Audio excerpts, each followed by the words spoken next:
Hi friends, welcome back to my channel. இன்னைக்கு ஒரு ஹெல்தியான gluten free breakfast தான் நம்ம செய்ய போறோம். இப்போ எல்லாரும் சிறுதானிய உணவு எடுத்துக்க ஆரம்பிச்சிருக்காங்க. நிறைய பேர் குழந்தைகளுக்கும் அது கொடுக்கறாங்க. நம்மளும் மைதாக்கு பதில் சிறுதானியம் சேர்த்து ஒரு pancake செய்ய ஆரம்பிக்கிறோம். ஸோ இந்த மில்லட்ஸ் pancake இப்போ எப்படி செய்யறதுங்கிறத பார்க்கலாம்.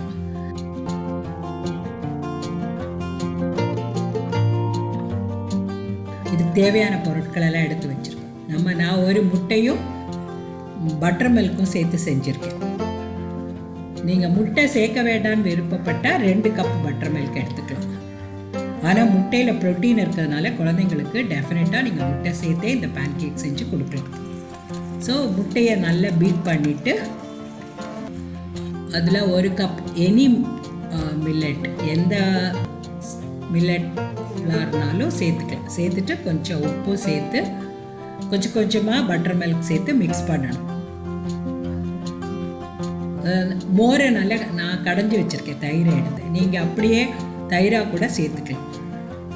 ஸோ இப்படி மிக்ஸ் பண்ணி கொஞ்சமாக மிக்ஸ் பண்ண, ரொம்ப தண்ணியாக ஆகிடக்கூடாது. அதனால் பார்த்துட்டு கொஞ்சம் மோரை சேர்த்து மிக்ஸ் பண்ணிவிட்டு திக்காக தான் இருக்கணும் இந்த பேன்கேக் பேட்டர்.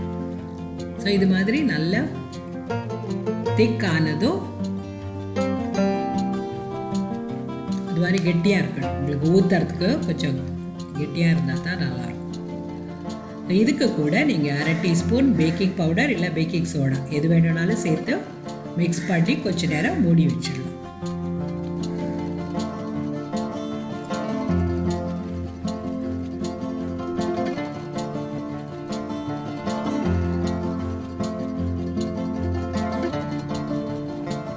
இது ஒரு கப்பில் ஊற்றிட்டு நம்ம ஊற்றும் போது நமக்கு நல்ல தடிமனாக வரும். ஸ்பூனில் ஊற்றுறத விட இப்படி நீங்கள் ஊற்றும் போது சின்ன பேன்கேக்காக அழகாக வரும். ஒரு பேனை நம்ம காய போட்டுட்டு ஃப்ரை பேன் சூடானதும் ஃப்ளேமை லோவாக வச்சுட்டு அதில் கொஞ்சம் ஊற்றி சின்ன பேன்கேக்காக இது மாதிரி சுட்டை எடுக்கலாம். லோ ஃப்ளேமில் வச்சு தான் இது நம்ம வேக விடணும். அது வெந்ததும் திருப்பி போட்டுட்டு 1 டீஸ்பூன் ஆயில் இல்லைன்னா நெய் கூட சேர்த்துக்கலாம். குழந்தைங்களுக்கு கொடுக்கும்போது கொஞ்சம் நெய் சேர்த்து கொடுத்தா ரொம்ப வாசனையாக, ரொம்ப நல்ல டேஸ்டியாக அருமையாக இருக்கும். ஸோ இந்த பேன்கேக்கை நீங்கள் குழந்தைங்களுக்கு டிஃபன் பாக்ஸ்லேயும் பேக் பண்ணி கொடுக்கலாம்.